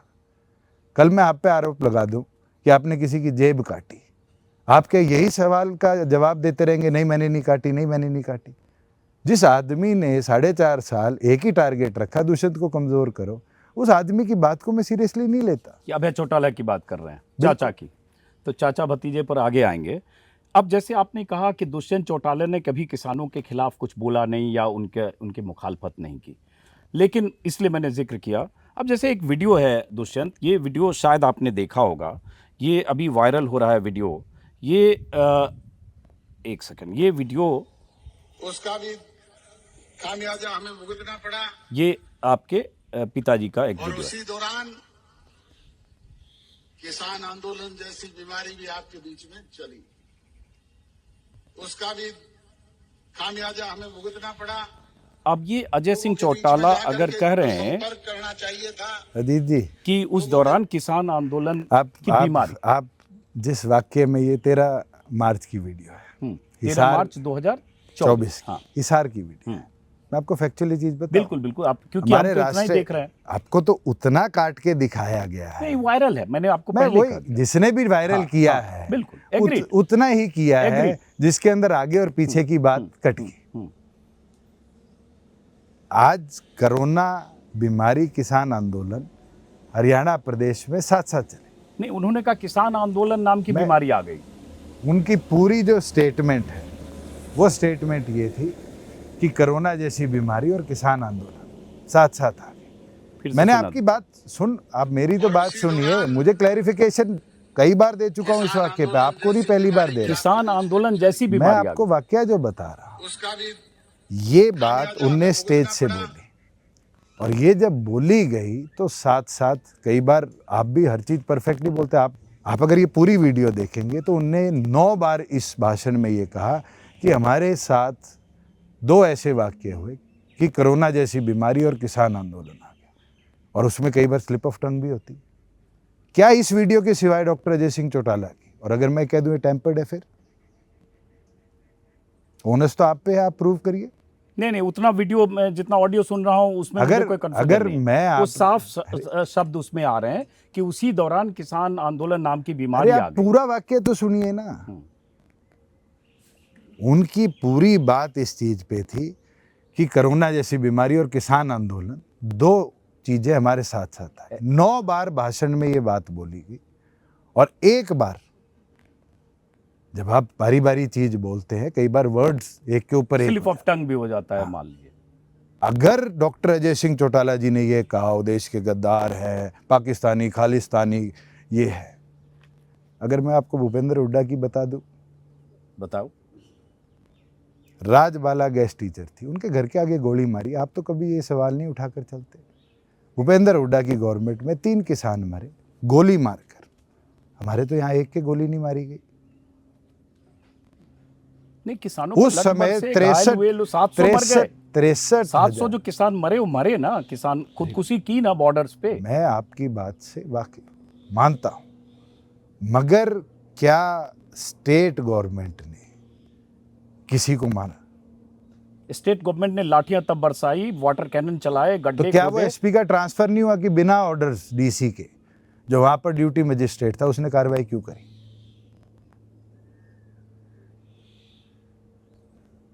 लेडी एसपी थी, आप रिकॉर्ड उठा लीजिएगा, पीपली के अंदर लाठी चली थी, हमारी पार्टी की पहली स्टेटमेंट थी, और उसके 24 घंटे से पहले उस एसपी का ट्रांसफर हुआ, इंक्वायरी हुई। चलिए, ये बात आपका पक्ष मान लिया मैंने, उस वीडियो को मैं पूरा देखूंगा। अब एक और वीडियो है, ये वीडियो है जो जब आप कहीं सभा कर रहे हैं उस समय का, जिसमें आपसे लोग नाराजगी व्यक्त कर रहे हैं। ये भी 2024 के चुनाव। लोकसभा नलवा है। हाँ, मैं तो गाँव की एक बता मिनट सुन देता लेते हैं इस वीडियो में क्या है, जरा सुनिए। नहीं,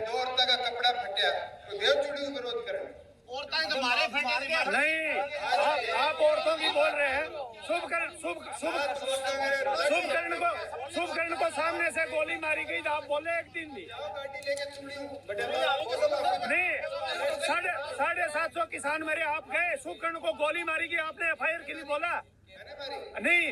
पुलिस ने, आप उप मुख्यमंत्री थे, आपने एक शब्द बोला, आप उप मुख्यमंत्री थे, आपने नहीं मारी। ये कहाँ का है, पहले ये बताइए, और क्या है मामला? यहाँ तो किसान आपसे नाराज होकर कह रहा है, मेरी यादाश्त ठीक है, शुभकरण सिंह की गोली मारी, आप कहाँ थे? 13 महीने में 750 मर गए, आप कहाँ थे? आप मुख्यमंत्री थे, उप मुख्यमंत्री थे, अब आप बता दीजिए। अजीत जी, नलवा लोकसभा चुनाव का ये वाक्य है, नलवाल के एक गांव में है। ये वो लोग थे जो किसान यूनियन से जुड़े हुए हैं और एक धरने पर बैठे थे और उस धरने पर मैं इनसे मिलने गया था। और उस समय का वाक्य है, शुभकरण के केस के अंदर जितना मुझे याद है कि नरवाना बॉर्डर का ये किस्सा है। नहीं, शुभकरण का खनौरी बॉर्डर का है, नहीं है? मेरा प्रदेश है, अच्छा, चलिए नरवाना विधानसभा का हिस्सा है जहाँ की आप बात कर रहे हैं। खनौरी बॉर्डर नहीं है? खनौरी बॉर्डर है, मगर वो नरवाना हाँ, विधानसभा का एक हिस्सा नरवाना, है। एग्रीड। हाँ। और वहाँ पर गोली चली और गोली चलकर जो इंसिडेंट हुआ उसके बाद पंजाब पुलिस उस डेड बॉडी को पटियाला ले गई। एफआईआर भी रजिस्टर्ड है और एफआईआर रजिस्टर कर उस पर कार्रवाई भी की गई। आप कितनों को क्लैरिफिकेशन, जो लोग वन साइडेड बात रखते हैं, कितनी बार क्लैरिफिकेशन देंगे? फैक्चुअल चीज़ समझानी, चौधरी देवीलाल जी कहते थे समझाना मुश्किल है, बहकाना आसान है। और बारी बारी मैं यही क्लैरिफिकेशन दूँ। होम डिपार्टमेंट मेरे पास ही, तो उसके बावजूद भी एफआईआर रजिस्टर हुई। उस समय के एसपी का नाम प्रदेश सरकार ने राष्ट्रपति मेडल के लिए भेजा, वो विड्रॉ हुआ, हमने विरोध किया। क्या हमने कार्रवाई नहीं करी? लेकिन आपको ये आशंका है या आपके भीतर ये डर या चिंता है कि इस चुनाव में भी जब आप कैंपेन में जाएंगे, चाहे उचाना जाए चाहे कहीं और जाएं, और आपको इस तरह के विरोध का सामना करना पड़ सकता है? जैसे नैना चौटाला जी आपकी मां हैं, उनको भी एक दो जगह ऐसा नहीं, उनकी गाड़ी पे पत्थर मारे गए, हमारे 2 कार्यकर्ताओं के, महिलाओं के कपड़े फाड़े गए। आपने इस वीडियो की शुरुआत में सुना है, मैं तो लोगों से पूछ रहा था क्या ये विरोध का तरीका है? पॉलिटिकल आदमी कोई भी हो वो विरोध भी झेलता है। चौधरी देवीलाल जी ने भी झेला है। शायद 91 का किस्सा है, बहादुरगढ़ की टिकट उनने दे दी, कार्यकर्ताओं ने उनके कुर्ते के बटन तोड़ दिए थे। क्या विरोध नहीं होता? आज बीजेपी में विरोध नहीं हो रहा। आप जो वाकया बोल रहे हैं, जिस तरीके से कह रहे हैं कि भाई विरोध का डर नहीं लगता, क्या 2 करोड़ 4 लाख वोटर्स जो हरियाणा प्रदेश के हैं वो नए आ जाएंगे क्या? गुस्सा भी अपनों पर किया जाता है और अपने ही करते हैं, पराया नहीं करता। आज यूपी का आदमी या तमिलनाडु का आदमी आके वोट नहीं देगा, यही 2 करोड़ वोटर्स वोट देंगे। और इनका जो गुस्सा है, मैं तो कहता हूँ इनने निकाला है। और हमारे हरियाणवी में एक कहावत है, आपना मारे छा में गिरे, कि वो मारता भी है और उसका छाए में बिठाता है कि धूप ना लगे। तो हम तो जाएंगे, 4 बार क्लैरिफिकेशन देनी है, 6 बार क्लैरिफिकेशन देनी है, वो हीट ऑफ द मोमेंट तो झेलेंगे। क्या मंडियाली कांड हरियाणा ने नहीं देखा? क्या महम नहीं देखा? क्या मारुति कांड नहीं देखा? हीरो होंडा कांड नहीं देखा? महम कांड देखा था, 91 की घटना, बहुत जिसमें शायद 3 लोग मारे गए थे या ऐसा कुछ। अलग अलग किस्से रहे हैं। नौ मंडियाली में, आप मंडियाली की कादमा की तो बात ही नहीं करते। बंसीलाल जी की, रजनलाल जी की सरकार थी, 9-11 लोग भी मरे थे। महम कांड के समय चौटाला जी मुख्यमंत्री थे। हाँ, अलग अलग वाकये रहे हैं। अब आते हैं फिर से हम चुनाव पर। दुष्यंत, जो विधानसभा चुनाव में जो आप कह रहे हैं कि आपको 20 सीटें मिल जाएगी और चाबी आपके पास होगी, लेकिन जिस पार्टी के साथ, बीजेपी के साथ आप सरकार में 4.5 साल रहे, जिस पार्टी के खिलाफ आपने नारा बुलंद किया था कि 75 बीजेपी 75 पार नहीं यमुना पार, तो उस नारे के बाद अगर उसी पार्टी के साथ चले गए। हरियाणा को स्टेबल गवर्नमेंट दी? क्या डिस्टेबल गवर्नमेंट दी हमने? क्या एक नई पार्टी 11 महीने पहले जो बनी थी, उसने जो जनता को वादे करे थे, वो वादे फुलफिल नहीं किए हमने? आज बीजेपी, टीडीपी, जेडीयू 3 का केंद्र में अलायंस है। यूनियन बजट आता है और यूनियन बजट के अंदर क्या कहा जाता है? आंध्रा को ये, बिहार को ये, हरियाणा, पंजाब, यूपी का नाम नहीं लिया जाता। अगर मैं साल पुरानी बात कहूँ, जब चंद्रबाबू नायडू जेल में गए, जब बीजेपी के लोग क्या बोलते थे? अगर मैं आरजेडी, जेडीयू के अलायंस की बात करूं, वो तो अजीत पवार का है, बहुत एग्जाम्पल है, मैं ही बता दूंगा। फिर प्रधानमंत्री कहते रहे कि ये 70,000 का सिंचाई घोटाला है और वो डिप्टी सीएम बन गए। वो तो सही आप कह रहे हो। अच्छा, तो मतलब सब अवसरवाद की राजनीति कर रहे हैं, तो मैं भी अगर अवसरवादी हूं तो गलत मुझे तो ये बताइए ना, कांग्रेस, आम आदमी एक दूसरे के विरोध में खड़ी हुई, उसी कांग्रेस ने जिसके खिलाफ केजरीवाल जी ने आम आदमी पार्टी का निर्माण किया, क्या अपने साथ लोकसभा में चुनाव नहीं लड़ाने का काम किया? तो मतलब यही आप कह रहे हो ना, आप युवा हो और जब आप विदेश से पढ़कर आते हैं, आपकी अलग ढंग से स्कूलिंग होती है, तो लगता है आप कुछ अलग राजनीति करेंगे मैं अलग ही कर रहा हूँ। और आप अलग राजनीति के नाम पर आप पार्टी बनाते हैं और उसके बाद 1 साल में ही जिसके खिलाफ लड़ते हैं, जिस बीजेपी के खिलाफ, अजीत जी, उस बीजेपी के साथ अजीत सरकार जी, बना लेते एक हैं fact- और 4.5 एक साल second, 4.5 आप- साल सरकार में रहने के बाद उसी बीजेपी के खिलाफ अब जब अलग हैं, तब आप बयान दे रहे हैं पानी के बुलबुलों की तरह फूट जाएगी बीजेपी, अगले 100 दिनों में जजपा खोलेगी बीजेपी के राज, मैं बीजेपी के साथ कभी नहीं जाऊंगा, ये सारे बयान देते हैं। अजीत जी, आप मुझे एक वाक्य बताइए, मैंने कांग्रेस के पक्ष में वोट मांगे हो? मैं तो आज भी कहता हूँ, हुड्डा से बड़ा हरियाणा का लुटेरा कोई नहीं। 63,000 एकड़ जमीन भूपेंद्र हुड्डा ने प्रदेश के अंदर 4-6 सेक्शन लगाकर छोड़ी, सीबीआई इंक्वायरी सुप्रीम कोर्ट ने मांग करी और अभी अटैचमेंट हुई है 800 करोड़ की by name of Bhupendra Hooda. Gurgaon में बहुत सारे बिल्डर्स और तो भूपेंद्र हुड्डा क्या गंगा नाली है 10 साल में? क्या हरियाणा भूल गया कि मानेसर के अंदर मारुति की फैक्ट्री में जीएम को जला दिया गया? क्या मैंने उस कांग्रेस के पक्ष में वोट मांगे थे? जिस पार्टी ने मुझे निष्कासित किया, क्या मैंने उस एनएलडी के पक्ष में वोट मांगे थे? मैंने मेरे संगठन के पक्ष में वोट मांगे थे। लेकिन बीजेपी के खिलाफ मांगे ना, अरे सारों के खिलाफ मांगे। आपने कहा ना कि अब की बार बीजेपी जमुना पार, कराई तो सरी, कहां पर आई? 75 से 40 पे ला दिया। और लेकिन जिसको जमुना पार जिस बीजेपी को कराना चाहते थे, उसके साझेदार बन के आप डिप्टी सीएम बन गए। साझेदार बन के हमने उसकी अपनी सरकार बल्कि बीजेपी की बनाई आपने। अरे दुष्यंत, साझेदार बन के अजीत जी, बैसाखी में कहूंगा, साझेदार ना मैं बैसाखी कभी अपने आप को कहलाऊंगा, ना मैं कभी बना। चलिए मान लीजिए, मैं साझेदार बना हाँ, और बना अपनी कही बातों को फुलफिल करने के लिए, डिप्टी सीएम बनने के। नहीं। क्या मैंने अब 75% युवा को रोजगार का अधिकार कानून प्रदेश में लागू नहीं किया? इंप्लीमेंट किया, कोर्ट में स्टे किया। क्या प्रदेश के अंदर महिलाओं को 75% पंचायती 50% पंचायती राज आरक्षण नहीं दिया हमने? आज हर दूसरी कुर्सी पर एक महिला बैठी है हरियाणा की पंचायतों में। ये कैसे फुलफिल हुआ?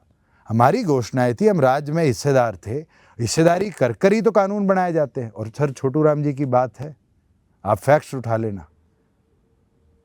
उस समय भी सर छोटू राम कहा करते थे, अपने काम, जनता के काम, अपने वादे जो जनता से करे हैं वो हमेशा फुलफिल होते हैं जब आप सरकार में होते हो। आप राहुल गांधी का 4 दिन पुराना बयान उठाकर देख लो, वो कहते हैं जम्मू कश्मीर को स्टेटहुड का दर्जा दे देंगे। अरे जम्मू कश्मीर में सरकार बन गई तो भी नहीं दे सकते आप। फिर कहते हैं नहीं 5 साल बाद जब इंडिया अलायंस की सरकार बनेगी। क्या मैं ये बैठ के स्टेट में कह दूं भी अग्निवीर योजना खत्म कर दूंगा? यूनियन गवर्नमेंट की योजना है, मैं कैसे खत्म कर सकता हूं? खत्म होना चाहिए कि नहीं अग्निवीर? अग्निवीर के जो, मैं तो एज अ स्टेट सब्जेक्ट की बात अगर करूं, जो योद्धा वापस आएंगे 3/4, उनको कैसे सिपाही से ऑफिसर बनने के लिए फ्री एजुकेशन दी जाए, उनको कैसे हेल्थ बेनिफिट्स दिए जाएं, उनकी लाइफ स्टाइल को कैसे और बेटर किया जाए, हमें उस पर काम करना चाहिए। नहीं, बट अग्निवीर योजना को लेकर ये है कि 25% लोगों को ही रेगुलर अभी रखा तक तो जाएगा। पहला, बीच में एक खबर आ रही थी अजीत अभी कि जी, 50% होगा। आप उस पर क्या कहते? अभी तक पहला बैच भी वापस नहीं हाँ, आया। 4 साल के बाद ही तो क्या आएगा। पता यूनियन गवर्नमेंट पर इतना दबाव बन जाए कि उसको रेगुलराइज कर दिया जाए। नहीं, आप क्या कहते हो? आपका स्टैंड क्या है? मैं तो ये कहता हूँ पहले की तरह भर्ती होनी चाहिए, जैसे पहले भर्ती हाँ। मैं राजनाथ सिंह जी से मिलके आया था, मैंने राजनाथ सिंह जी को ये सुझाव भी दिए थे और जब उनने इम्प्लीमेंट कर दी, उस समय राजनाथ सिंह जी को मैंने पत्र लिखकर भी बोला कि एटलीस्ट आप पैरामिलिट्री, स्टेट पुलिसेस, इनकी एजुकेशन, इनकी हेल्थ बेनिफिट्स, इनको कैसे एटलीस्ट मिनिमम पेंशन सिक्योर करी जाए, इसके ऊपर कदम उठाइए। आज पैरामिलिट्री और हरियाणा पुलिस में तो हमने इम्प्लीमेंट कर दी थी।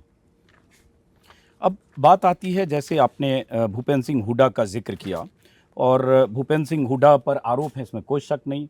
इसमें भी कोई शक नहीं कि 5 दिन पहले ईडी की छापे, 5-7 दिन पहले छापे की खबर आई, 700-800 करोड़ की का एसेट, बिल्डर्स, ये सारी हेडलाइन अखबारों में छपी। लेकिन आप पर भी दुष्यंत आरोप लगते हैं, जैसे आपके पास विभाग थे रेवेन्यू, PWD, आबकारी, aviation, commerce and industry, food, civil supply समेत 10 से ज़्यादा। 10 विधायक आपके थे, आप समेत, और 10 मंत्रालय या 11 आपके पास थे। उसमें ज़्यादातर मलाईदार मंत्रालय थे।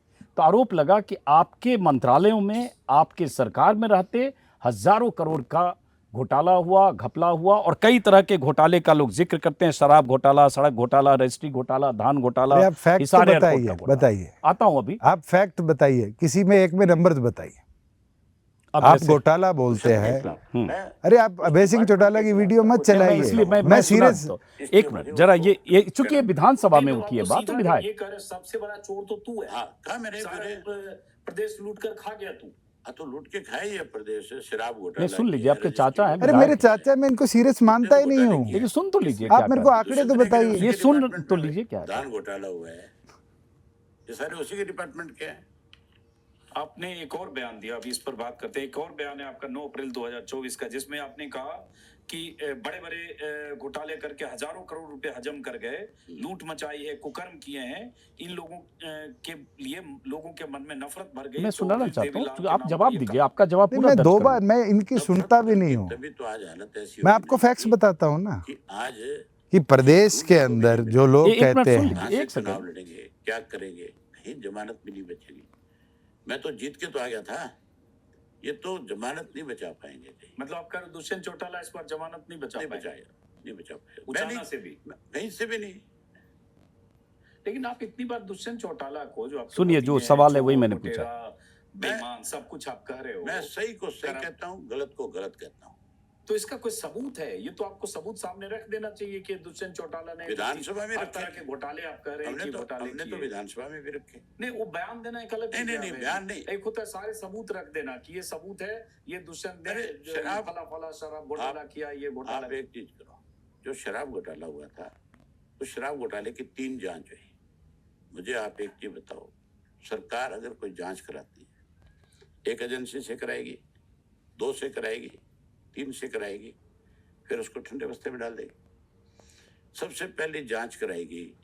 हमने कहा एसआईटी बनाओ, एसआईटी बनाने के बजाय सरकार ने एसईटी बना दी। अब चलिए, ये लंबा है, लेकिन उन्होंने कहा कि एक तरह से दुष्यंत चौटाला को खट्टर सरकार ने बनाया, एसआईटी की जगह एसआईटी बनाई, और ये उन्होंने विधानसभा में बोला। बल्कि मुझे पहली बार देख के हैरानी हुई जब वीडियो मैंने देखा, उन पर जब रिसर्च करा था और आप पर, कि विधानसभा में आपकी मौजूदगी में आपको उन्होंने कह दिया कि सबसे बड़ा चोर तो तू है, हिसार की जमीन बताऊं कि जमीन कैसे तेरी कंपनियों के नाम से, ऑन रिकॉर्ड है। तो अब इसका जवाब मैं अजीत चाहता हूं आप जी, दीजिए। अजीत जी, अब आप जिस व्यक्ति के उदाहरण ले रहे हैं, जीएलएफ है, गवर्नमेंट लाइफ स्टॉक फार्म, जो प्री इंडिपेंडेंस अंग्रेजों ने बनाया था, फिर वो पंजाब जॉइंट गवर्नमेंट में रहा और उसके बाद बाइफर्केशन में हरियाणा सरकार के नाम आया। हिसार एयरपोर्ट 7308 एकड़ का है। 1 इंच उस जमीन की प्राइवेट एक्विजिशन नहीं है, सारी की सारी गवर्नमेंट एक्विजिशन है। उसके साथ लगती हुई 40,000 एकड़ जमीन भी जीएलएफ की है। मैंने सदन में कहा है, आपको रजिस्ट्री की नकल तो लाके दे दो कि दुष्यंत ने या दुष्यंत की कंपनी ने या दुष्यंत के किसी पार्टनरशिप फर्म ने जमीन खरीदी हो। क्या आज तक कोई कागज आया है? जो कहते हैं शराब घोटाला हुआ, 6100 करोड़ रुपया रेवेन्यू था 19-20 का, और 23-24 जब मैंने सरकार छोड़ी, वो 11,322 करोड़ पहुंच गया। क्या ये घोटाला है? आप बात करते हैं रेवेन्यू घोटाले की। जब हम रेवेन्यू की बात करते हैं, रेवेन्यू को समझना बड़ा मुश्किल सब्जेक्ट है। उर्दू के, फारसी के बड़े ऐसे ऐसे शब्द हैं जिनको हम शायद अपने जीवन में भी इस्तेमाल नहीं 50 करते। साल से उसी तरह से डॉक्यूमेंट चले आ रहे हैं। हमने उसको चेंज किया। एक आदमी को रजिस्ट्री करानी पड़ती थी, वो तहसील में जाता था, शायद तहसीलदार मिले ना मिले, टोकन मिले ना मिले, हमने ऑनलाइन टोकन शुरू कर दिए। मेरे से पुरानी गवर्नमेंट में जो 1 हेक्टेयर पे एग्रीकल्चर लैंड रजिस्टर होती थी बिना परमिशन के, उसको रिड्यूस किया गया 1000 गज। जब मुझे पता चला कि 1000 गज की रजिस्ट्रियां हो रही हैं और उसमें बहुत से ऐसे प्लॉटिंग हो रही है, हमने विधानसभा में कानून पारित करके उसको 1 एकड़ कर दिया कि एटलीस्ट मशरूमिंग ऑफ कॉलोनीज ना हो। क्या आज तक सीएजी ने या किसी और एजेंसी ने कहीं भी रेवेन्यू लॉस दिखाया है? 6400 करोड़ रुपया 19-20 में स्टैंप ड्यूटी का इनकमिंग रिसीट्स थी। आप सोचो कि 2023-24 में कितनी हुई? 12,800 करोड़ रुपया, डबल। ये कैसे हो गई? क्या हमने 5% स्टैंप ड्यूटी को 10% कर दिया? नहीं कर सकते। कॉन्करेंट लिस्ट में है, यूनियन की परमिशन लेनी है। क्या हमने कोई नया टैक्स लगा दिया? वो नहीं लगा सकते, जीएसटी रिजीम है। ये कहते हैं धान घोटाला कर दिया। धान घोटाला हरियाणा प्रदेश में 9 जगह सीबीआई ने रेड मारी, एक जगह भी कहीं शॉर्टेज ऑफ पैडी नहीं मिली, और 150 या 60 जगह पंजाब में मारी, और वहां पर आज 72 एफआईआर दर्ज है। किस चीज का घोटाला? जो आदमी फैक्स ही नहीं दे सकता। नहीं, वो कह रहे हैं कि जो एसआईटी की जगह एसआईटी ने क्या इंक्वायर किया कि क्या बताए? उन्होंने कहा कि मैंने हाउस में कहा कि पूरी रिपोर्ट कीजिए, उसमें मैंने देखा है सबके नाम है, सबको ठंडे बस्ते में डाल 6 पेज का डिटेल रिप्लाई किया है हाउस के अंदर कि इनने कहा कि शराब घोटाला हो। मैं तो नवंबर 2024 में आबकारी विभाग 2019 के अंदर आबकारी विभाग का मंत्री बना, और मार्च के अंदर कोरोना आ गया। 5 महीने में क्या मैं इतना बड़ा स्कैम कर दूंगा? 5 महीने तो किसी मिनिस्टर को डिपार्टमेंट समझने में लगते हैं। लीकेजेस होती थी डिस्टिलरीज से, जहाँ पर बिना परमिट की गाड़ियाँ निकलती थी, हमने परमिट शुरू करे। हमने वहाँ पर कितना ईएनए बन रहा है उसको रोकने के लिए फ्लो मीटर लगाए।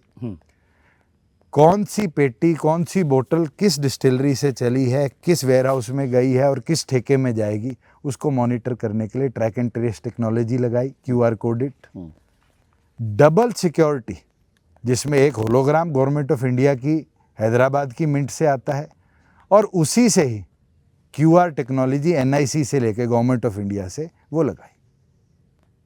जो 2 नंबर की शराब निकलती थी वो रुक गई। जो शराब ठेकेदारों के दोस्त हैं उनको तो पीड़ा होगी ना। तो है कि बहुत हजारों लीटर शराब जब्त थी, गोदाम में था, वहां से वो उसमें एक्साइज डिपार्टमेंट का कोई लेना देना नहीं। भगत थी, बहुत तरह की कहानियां। जो अजीत जी, एक वाकया आपको समझना पड़ेगा कि कोई शराब तस्करी हुई हुई पकड़ी जाती है पूरे देश में, उस पे FIR पुलिस करती है, और FIR करने के बाद जितनी शराब भी पकड़ी जाती है वो पुलिस की कस्टडी में रखी जाती है। गुहाना में एक पुलिस कस्टडी में गोदाम था जिसमें 4 जवान और 1 अधिकारी, 5 की गार्ड लगी हुई थी। उसमें से पीछे से छेद करके शराब चोरी हुई। जिसने चोरी करी वो भी पकड़े गए, आज जेल के अंदर हैं। जो पुलिस वाले उसके अंदर इन्वॉल्व थे सब टर्मिनेटेड हैं, उनके खिलाफ क्रिमिनल केस चल रहा है। कहाँ एक्साइज डिपार्टमेंट का रोल है? अच्छा, आप ये कहोगे, जैसे ये कहा गया, कुछ लोगों ने मांग की कि एक्साइज शराब घोटाले की CBI जांच होनी चाहिए, आप चाहते हो कि CBI? मैंने तो हाउस में बोला है, जौन सी जांच करानी है करा लो। क्या मुझे डर है? सिस्टम सुधारा है, और सिस्टम सुधरने का कारण है कि 4 साल में जो रेवेन्यू रिसीट्स थी वो डबल हुई। तो फिर आपके चाचा अभय चौटाला ये क्यों कह रहे हैं कि दुष्यंत चौटाला की फाइल बीजेपी के पास रखी है? अरे तो क्या, और सारी कागजें वहां रखी है, किसी भी दिन जेल चला जाएगा चुनाव के बाद। कागज खोलते हो, दुष्यंत ने बीजेपी के खिलाफ ये कहा, दुष्यंत ने बुलबुला कहा, दुष्यंत ने कटी पतंग कहा। हाँ, कटी पतंग ही कहा आपने वैसे। अरे मैं डरा हुआ हूँ तो मैं क्या बोलूंगा? उनका रिकॉर्ड तो निकालिए अभय सिंह का। आप बताइए, जैसे उन्होंने आपके बारे में बताया, आप बताइए। उनने कितनी बार 5 साल में मनोहर लाल के ऊपर आरोप लगाए। आप रिकॉर्ड निकाल लीजिए, आप पत्रकार हैं, आपके पास भी रिसर्च टीम है। नहीं, मनोहर लाल का जब इंटरव्यू करूंगा तब उनसे बात करूंगा। तो आपको ये बोल रहा हूँ। नहीं, अभय चौटाला पर आपके क्या आरोप हैं जो आप कह रहे हैं? मैं तो उनको सीरियस पॉलिटिशियन मानता ही नहीं हूँ। अभय चौटाला इतनी बार विधायक रहे, अपनी पार्टी के वो मुखिया हैं। पार्टी का सत्यानाश भी करनी है वही है।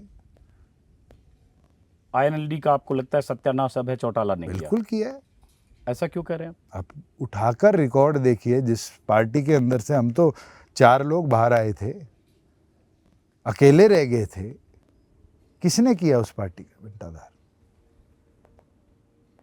फिर वो क्यों कह रहे हैं कि उनकी फाइल है बीजेपी के पास, वो जेल जा सकते हैं दुष्यंत चौटाला? उनको पीड़ा है इस चीज की कि दुष्यंत क्यों कामयाब हो गया। अब पीड़ित आदमी की पीड़ा तो आप निपटा सकते हैं, मैं तो नहीं। दुष्यंत, ये बताओ, मैंने ये सवाल उनसे भी पूछा कि देखिए दो भाई बचपन से साथ रहते हैं, स्कूल जाते हैं, खेलते हैं, दोस्त की तरह होते हैं। आपके पिता अजय सिंह चौटाला और अभय सिंह चौटाला में 2 साल का शायद फासला है। अजय सिंह जी बड़े हैं, वो छोटे हैं। तो एक घर में पलते बढ़ते हैं, आपके लिए भी चाचा की तरह आपने बचपन देखा होगा। ये रिश्ते सियासत में महत्वाकांक्षा की वजह से, एम्बिशन, कुर्सी, सत्ता, इन सब की वजह से सब तिलांजलि हो जाती है और एक दूसरे को फूटी आंखों नहीं सुहाने अजीत लगते हैं, जी, दुश्मन बन जाते हैं। पॉलिटिकल और पर्सनल, राजनीति में दो अलग चीज़ें हैं। मैं आपको रिकॉर्ड उठाकर बताऊं देश का, तो शायद हर स्टेट में ऐसे 5-5, 6-6 उदाहरण मिल जाएंगे जहां पॉलिटिकल विचारधाराएं अलग हुई। बंसीलाल जी के परिवार के तो शाम में शायद 2 लोग चुनाव लड़ेंगे। अनिरुद्ध कांग्रेस से लड़ेगा, किरण जी की बेटी श्रुति बीजेपी से लड़ेगी। भजनलाल जी के परिवार से चंद्रमोहन जी कांग्रेस की टिकट मांग रहे हैं और कुलदीप के जी के बेटे बीजेपी की टिकट पर लड़ रहे हैं। और नाम आ गया भव्य विष्णु। भव्य का राजनीतिक तौर पर मनप्रीत बादल, सुखबीर बादल, शिवपाल यादव, अखिलेश यादव, पता नहीं कितने उदाहरण हैं जब राजनीतिक सफर अलग हो जाता है। आप उसको एक तो नहीं कर सकते। नहीं, कभी मलाल होता है, कभी लगता है एक हो जाएं। जैसे अजय सिंह चौटाला जी का एक कुछ वक्त पहले बयान आया था कि अगर बड़े चौटाला चाहेंगे, ओम प्रकाश चौटाला चाहेंगे तो हम एक हो जाएंगे। अभय सिंह ने कहा कि गद्दार हैं, गद्दार को हम किसने बोला? अभय चौटाला ने बोला कि गद्दार हैं, गद्दारों को तो हम जिसकी माफ नहीं सोच ही नेगेटिव बोलने की है वो पॉजिटिव हो सकता है? जो आदमी उठते ही उल्टी बात करे वो कभी अच्छा नहीं सोच सकता। उनके जीवन में 5 चीजें नहीं हैं जो उनने अचीव करी हो कि मैंने पॉलिटिकली ये अचीव करके दिखाया। हम 500 उदाहरण देते हैं और छोटे बड़े देते हैं। अगर मैं ट्रैक्टर पे टैक्स लगा, उस ट्रैक्टर को पार्लियामेंट में ना लेके जाता तो शायद आज ट्रैक्टर ट्रक की कैटेगरी में होता। 30 दिन लेके गया, क्या विड्रॉ नहीं कराया गवर्नमेंट से? अब एक सवाल, चूंकि आपने कहा त्रिशंकु विधानसभा और 20 के दावे किए कि 20 सीटें आपको मिलेगी विधानसभा में। मैं तो ये मानता हूँ मिनिमम, हाँ मिनिमम बढ़ भी सकती है। 20 सीटें मिनिमम का आपका दावा है। अब जिनकी अब ये नायब सैनी का एक बयान है। दुष्यंत चौटाला को यही नहीं पता भी मैं कौन सी सीट जीतूंगा। पर मैं तो दुष्यंत चौटाला को जो करना चाहूंगा वही थोड़ा सा करड़ा हो जाता है। एक अच्छी जैसी सीट आ जा। ये तो बहुत मजाक उड़ा रहे हैं आपका। सुन लिया फिर से? चलिए मजाक तो अब ये देखिए, फिर से एक बार सुन लीजिए। देखिए अब मैं चाहता हूं इसका जवाब दीजिए जो आपको लगता है। ये देखिए, चलिए खैर आपने सुन लिया। ये कह रहे हैं कि मुझे नहीं पता दुष्यंत कौन एक भी जीतेगा कि नहीं, मैं चाहता हूं थोड़ा सा भी तो कर रहा हो जाए। दुष्यंत की चिंता सैनी साहब को नहीं करनी चाहिए। सैनी साहब को खुद की चिंता करनी चाहिए। कर्णदेव कंबोज का भी बयान आप डाउनलोड करके रखते कि कर्णदेव कंबोज ने क्या कहा। आप बता दीजिए क्या कहा। उसने ये कह दिया मुख्यमंत्री तो रबर स्टैंप है। मुख्यमंत्री को यही नहीं पता टिकट किसको मिलेगी, इससे बड़ी रबर स्टैंप क्या होगा। हाँ, तो उसमें दिलचस्प बात यह भी कि मुख्यमंत्री करनाल से लड़ना चाहते थे नायब सिंह सैनी, और मैंने तो कहा कि मैं करनाल से लड़ूंगा, लाडवा से नहीं। मैंने तो कहा मिल गया लाडवा से। मैंने तो कई बार कहा कटी पतंग है। जब अपन तीज पे पतंग उड़ाते हैं और डोर कट जाती है, पतंग किसकी छत पे गिरे किसी को नहीं पता। गुहाना भी सर्वे कराया, नारायणगढ़ भी सर्वे कराया, करनाल भी कराया, और पतंग जाके गिरी कहाँ? लाडवा। ये दिखता है इन लोगों से वो लड़ना नहीं चाहते थे। इन लोगों के मन में भय कितना है। किसका? हार का। उचाना का आपने सर्वे कराया? आप दूसरों? बिल्कुल कराया। क्या सर्वे कहता है उचाना? जीतूंगा, पहले की तरह जीतूंगा। अब मैं फिर कहूंगा, यह अप्रिय हो सकता है, जैसे बहुत सारे लोग कह रहे हैं कि उचाना में दुष्यंत को इस बार 10 से 20 हजार वोट पाने में भी बहुत संघर्ष करना पड़ेगा। वोट किसको कितने मिलेंगे ये तो इलेक्टोरल बताएगा पोलिंग के दिन। आज के दिन जो परिस्थिति लोकसभा में रही वो नहीं है। लोकसभा के अंदर 4200 वोट आए, मेरे नॉमिनेशन पे 5000 से ऊपर लोग थे। हाँ, वही बात होती है कि लोकसभा चुनाव के वक्त नैना चौटाला जी को उस विधानसभा से 4200-4500 या 5000 के नीचे वोट आए। सही बात है? 4200 कुछ है। हाँ। तो क्या इसके अंदर आप मैदान छोड़ के भाग जाओगे? मेरा 8वां चुनाव है उचाना का।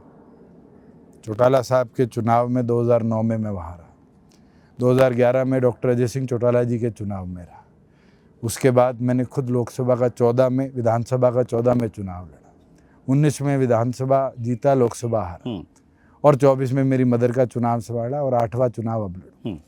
क्या मैं उचाना छोड़ के भाग जाऊं? राजनीति के अंदर चौधरी देवीलाल जी से सीखो, जो प्यार देता है अड़के उनके साथ रहो। परिस्थितियों में तो चौधरी देवीलाल जी कितने चुनाव हारे, सही बात। क्या उनने राजनीति छोड़ दी? आपको डाटा आंकड़े तो पता है, अटल बिहारी वाजपेयी जी भी तो हारे मैं थे। वह भी बताने वाला था, 3 जगह से लड़े थे और मेरे ख्याल से 2 जीते बलरामपुर, थे। मथुरा और लखनऊ उस समय भी हारे थे। और वाजपेयी ग्वालियर से हारे, सिंधिया से चौधरी हारे। देवीलाल जी 3 चुनाव सही लड़े, बात 2 है। जीते, अरे 1 इंदिरा हारे। गांधी हारी, हारने का तो कौन इस देश में नहीं हारा है, वो बात है। और उचाना का जिक्र किया तो उचाना जिंद जिले की एक सीट है। मेरे ख्याल से 5 बार शायद वहां से वीरेंद्र सिंह जो कांग्रेस के हैं वो विधायक रहे, लेकिन वीरेंद्र सिंह को 2009 में चौटाला साहब ने, ओम प्रकाश चौटाला ने हराया। और उसके बाद अभी दुष्यंत वहां से उचाना से विधायक हैं और दोबारा फिर उचाना से चुनाव लड़ रहे हैं। वो आखिरी सवाल, वक्त काफ़ी ले लिया आपका। दुष्यंत, अगर आप जीत गए, और आप जीत गए मतलब आप जो कह रहे हो दावा आपकी 15-20 सीटें जो भी आपको कम से कम आप कर रहे हो, तो आपका एजेंडा हरियाणा के लिए क्या है? देखिए, हमने अभी तक मैनिफेस्टो के अंदर पीएसी ने कई अहम मुद्दों पर मोहर लगाई। जैसे हमने पिछली बार महिलाओं को 50% पंचायती राज में हिस्सेदारी दी थी। अभी कई किस्से आए हैं एजुकेशनल इंस्टीट्यूट में जहाँ पर वुमेन सिक्योरिटी एक बहुत बड़ा कंसर्न है, जैसे बंगाल का डॉक्टर का किस्सा। टीचिंग पोस्ट पर, चाहे वो स्कूल हो, चाहे कॉलेजेस हो, चाहे यूनिवर्सिटीज़ हो, हम 50% वुमेन रिजर्वेशन लाने का काम करेंगे कि महिला शिक्षिकाएं बढ़े। अग्निवीरों को ऑफिसर बनाने के लिए उनकी हायर एजुकेशन को निःशुल्क करेंगे, चाहे वो प्राइवेट सेक्टर में पढ़े चाहे सरकारी में पढ़े। Government will bear the cost.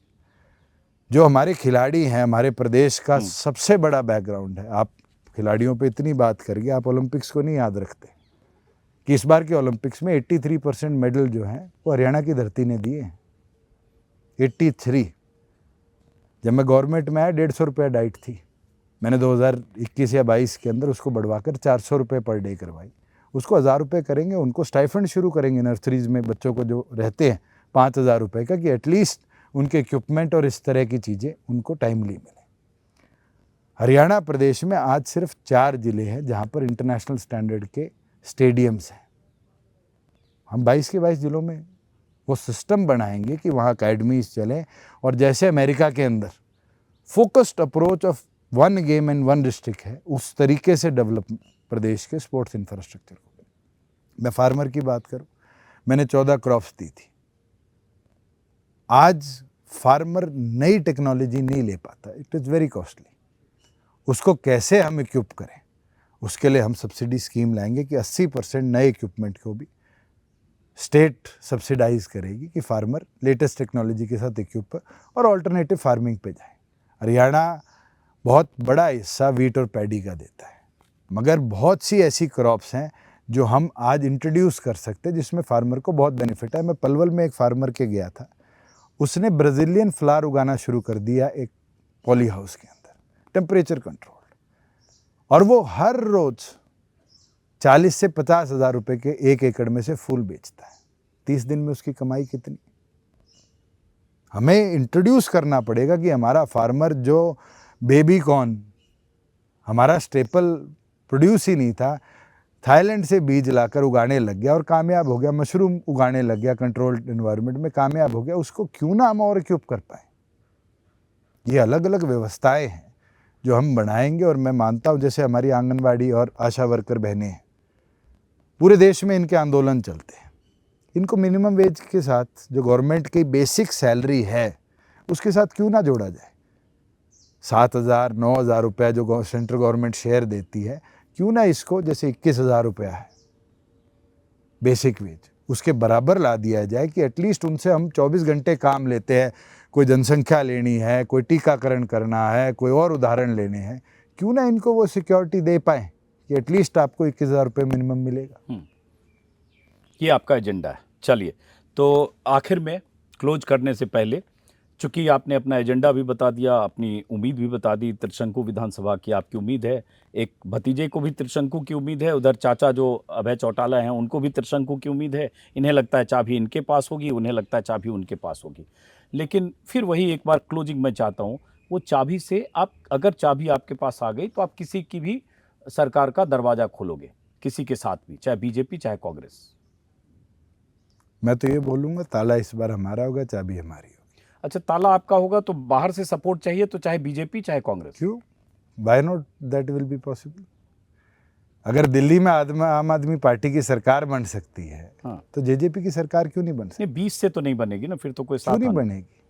वो जैसे चौटाला साहब ने बनाया था बीजेपी को लेकर। आप नीतीश कुमार जी के नंबर्स बताइए और टोटल सीट बिहार की बताइए। नहीं, वो तो नीतीश कुमार को 243 सीट है बिहार में, नीतीश कुमार की मेरे ख्याल से 42-44 फिर वो सीटें मुख्यमंत्री कैसे होंगी। बने? इसलिए कि बीजेपी ने सपोर्ट किया हुआ है। बीजेपी की 70 क्या प्लस सीटें हैं वहाँ। क्या पता भविष्य में मेरे को कौन सपोर्ट कर दे।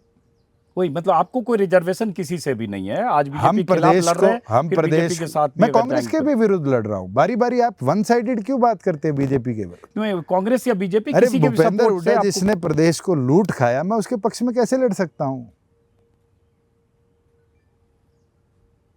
किसने लूट खाया? हुड्डा की बात कर रहे हैं। भूपेंद्र हुड्डा ने। हम्म। और अभी तो उनको भी खुद नहीं भरोसा कि वो उनको नेतृत्व मिलेगा, कांग्रेस में नहीं मिलेगा। चेहरा तो कांग्रेस ने कह दिया हम उनको नहीं बनाएंगे। नहीं, अब ये नहीं कहा नहीं बनाएंगे, उन्होंने चेहरा घोषित नहीं किया। वो तो नहीं, चुनाव के बाद क्या चेहरा होगा पता नहीं बनाएंगे मतलब यही होता है कि घोषित नहीं किया। क्या पता शैलजा का नंबर लग जाए, चेहरा बन जाए।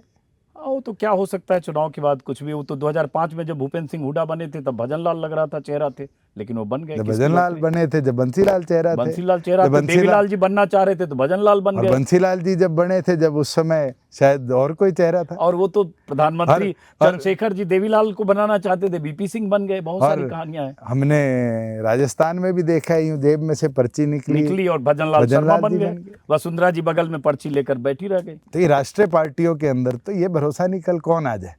मेरा हमारे एक देसी कहावत है, जब दो खागड़ भिड़ते हैं तीसरे का फायदा होता है। चलिए, बहुत बहुत शुक्रिया। Thank और you. उम्मीद है आप मेरे कुछ सवालों से आप खफा नहीं होंगे, नहीं, क्योंकि हमारा काम है सवाल पूछना। बहुत बहुत शुक्रिया। दुष्यंत सिंह चौटाला से हमारी बात हुई। और अब मैं हरियाणा निकलूंगा, चूंकि कल परसों के बाद से दुष्यंत सिंह चौटाला जहाँ से चुनाव लड़ रहे हैं उचाना भी जाऊँगा, और दिग्विजय सिंह चौटाला जो इनके भाई डब्बाली से चुनाव लड़ रहे हैं वहाँ भी जाऊँगा, और तमाम ऐसे दिग्गजों के चुनावी क्षेत्रों में और हरियाणा की ज़मीनी हकीकत, वहाँ के लोग क्या कहते हैं, वो लगातार कल परसों के बाद से मेरे YouTube चैनल पर आप देखते रह सकते हैं। फिलहाल नमस्कार।